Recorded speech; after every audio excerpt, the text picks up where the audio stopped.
Thank you so much. Okay, so స్పీచెస్లోకి వెళ్ళిపోదాము. ముందుగా చాలా బిజీగా ప్రొడక్షన్ డిజైనర్తో డిస్కస్ చేస్తున్నటువంటి మా రచ్చ రవి గారికి మైక్ ఇచ్చేస్తే కాసేపు ఎలాగూ రచ్చ చేస్తారు, మొత్తం అందరినీ కవర్ చేసేస్తారుగా. Thank you anchor. ఒకసారి గట్టిగా యాంకర్కి ఒకసారి గట్టిగా చప్పట్లు కొట్టండి. శుభ సూచకం. ఇంత మంచిగా చెప్తుంది, నిమ్మలంగా ప్రేమగా చెప్తుంది. సరే, గుడ్ ఈవినింగ్ ఎవ్రీబడి. ఇక్కడికి వచ్చేసిన మీడియా మిత్రులకు, అలాగే శ్రీ విష్ణన్న fans, brothers, everybody, well wishers అందరికీ గుడ్ ఈవినింగ్ ఎవ్రీబడి. అది సరిపోతమ్మి, ఎందుకు చెప్పాలని నేను మళ్ళీ చెప్తా. శ్రీ విష్ణన్న కామెడీ చేసినా ఎట్లా అరుస్తారా మీరు అందరూ?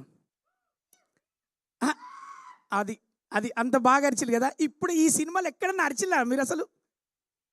ఎందుకు చెప్తున్నా అంటే, సార్ గున్నం గంగరాజు గారు బ్యానర్ అనగానే మాకు ఒక అయితే కావచ్చు, ఒక అమృతం కావచ్చు, మేము చిన్నప్పటి నుంచి అతని స్పూన్ ఆఫ్ అంటే అది తిని మేము పెరిగినట్టుగా ఒక కామెడీ, ఎవరైతే కమెడియన్స్ అవ్వాలనుకున్నారో అందరూ కూడా మీ ప్రోగ్రామ్స్, మీ అవన్నీ కూడా చూసి మేము పెరిగాం సార్. అలాంటి బ్యానర్లో మరి లైట్ బాక్స్ కావచ్చు, అలాగే పిక్చర్ పర్ఫెక్ట్ అనే బ్యానర్లో సందీప్ గారు, కిరణ్ గారు కావచ్చు, రమ్య గారు కావచ్చు, సెట్లో ఏ రోజు ప్రొడ్యూసర్గా లేరు. వాళ్ళు ఫ్రెండ్లు లెక్క హాయ్ అంటారు. టైంకు పైసలు అడగ ముందుకు వేసిలు పోయి. ఇది మాత్రం నిజం చెప్తున్నా. చాలా అంటే ఎంత సార్ మీతోని పని చేసినందుకు నేను చాలా హ్యాపీ ఫీల్ అయింది. ఏంటంటే సార్, మేము పని చేస్తాము, మమ్మల్ని గుర్తిస్తారు, అవన్నీ జరుగుతాయి, కానీ అడగక ముందుకు డబ్బులు వేసి మాకు ఎంకరేజ్ చేసిన బ్యానర్కు చాలా చాలా థ్యాంక్స్ హార్ట్ఫుల్గా. ఈ పాయింట్ నేను చెప్పాలనుకున్నా. దెన్ ఆఫ్టర్ ఉంటుందన్నా, కానీ మనస్ఫూర్తిగా చెప్పాలన్నా వద్దా తమ్మి? అన్నీ చెప్పాలన్నా వద్దా? హీరో గారి గురించి కూడా. తర్వాత హుస్సేన్ షా కిరణ్ అనగానే ఆ పేరు గుర్తుండడానికి నాకు చాలా రోజులు పట్టింది.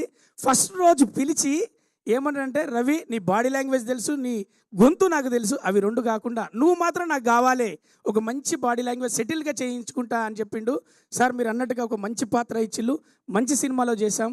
శ్రీ విష్ణు అన్నకు ఓం బింబుష్ మీరు ఇంతకుముందు చూశారు, అందులో నేను రచ్చ చేసిన ఈ సినిమాలో శ్రీ విష్ణు అన్న ఒక్కసారి మనస్ఫూర్తిగా మా టాలీవుడ్ తరఫున మీకు ఒకసారి సెకండ్ ఇస్తున్నాను. ఎందుకంటే కాంట్రిబ్యూషన్ ఏ సినిమా హీరోలు ఎందుకు హీరోలు అవుతారంటే, డైరెక్ట్లీ ఒక 300 కుటుంబాలు, ఇండైరెక్ట్లీ 3000 కుటుంబాలకు బ్రెడ్ అండ్ బటర్గా వాళ్ళ జీవితాలు నడుస్తూ ఉంటాయి. కాబట్టి ఎప్పుడు హీరోలను మేము గౌరవిస్తాం. ఎందుకంటే శ్రీ విష్ణు అన్న ఏదైనా చేసి ఆడియన్స్కు ఫన్ క్రియేట్ చేద్దాం, ఎంటర్టైన్మెంట్ ఇద్దామని మీరు అన్ని సినిమాలు చూస్తుంటారు. మన అందరం కూడా మలయాళ సినిమాలు చూసి అరే బాగున్నదిరా, చూసిండ్రా అని మీరు అందరు చెప్తుంటారు కదా. ఆడియన్స్కు, తెలుగు ప్రేక్షకులకు, అలాగే ఇండస్ట్రీలో ఉన్న వాళ్ళకు, అలాగే మీడియా మిత్రులందరికీ మీరు కోఆపరేషన్ ఇవ్వాల్సింది ఏంటంటే, ఇలాంటి హీరోలకు ఛాన్స్ ఇవ్వాలి. ఎందుకంటే విధి అంటే ఎలాంటి సినిమాలు చేయాలి, ఎలాంటి కోరుకునేందుకు వాళ్ళకి ఛాన్స్ ఇస్తే వాళ్ళు చేస్తారు. లేదు ఇదే ట్రెండ్ నడుతుంది, అదే ట్రెండ్ నడుతుంది అంటే ట్రెండ్ తగ్గట్టు సినిమాలు తీస్తారు, తర్వాత వచ్చి బయట నడిచినే మీరు తీసిళ్ళు అంటారు. అట్లా కాకుండా వాళ్ళకి అవకాశం ఇవ్వండి, ఇలా ఛాన్స్ ఇవ్వండి, ఎంకరేజ్ చేయండి.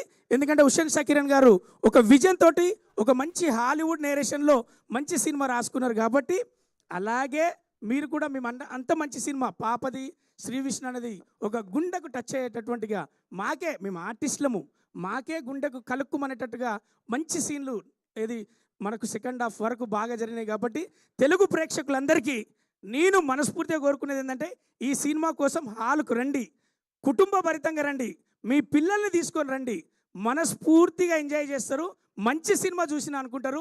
శ్రీ విష్ణును మీరు అందరూ కూడా కామెడీలో మెచ్చుకున్నారు కదా, పిల్లాడు బాగా చేస్తాడని. ఈ సినిమాలో బాగా కదలకుండా బాగా చేసిండని, సెటిల్గా చేసిండని మీరే మెచ్చుకుంటారు. థ్యాంక్ యూ శ్రీ విష్ణు అన్న. అలాగే మీ అందరి గురించి మా సుదర్శన్ అన్నకి ఇంకా చెప్తా. అయ్యప్ప శర్మ అన్న కనబడుతుంది రోయ్ అంటాడు కదా, ఈ సినిమాలో కనబడుతుంది రేయ్ అంటాడు. అంతే, అంత నీట్గా కొత్తగా తీసుకున్నాడు. పాత ఆర్టిస్టులతోటి కొత్త యాక్టింగ్ తీసుకున్నటువంటి ఈ టీం అందరికీ మరొకసారి చాలా చాలా థ్యాంక్స్ తెలియజేసుకుంటూ నేను మీ రచ్చ. Thank you so much. Super, thank you so much. నేనున్నా కదా, మైక్ ఆయన హీరో గారి చేతిలో పెడుతున్నారు, మర్చిపోయారు. వందే భారత్ ఎక్స్ప్రెస్లో వెళ్ళిపోవడమే మొత్తం. Okay, thank you so much రచరవి గారు. మనీషా గారు, I would like to here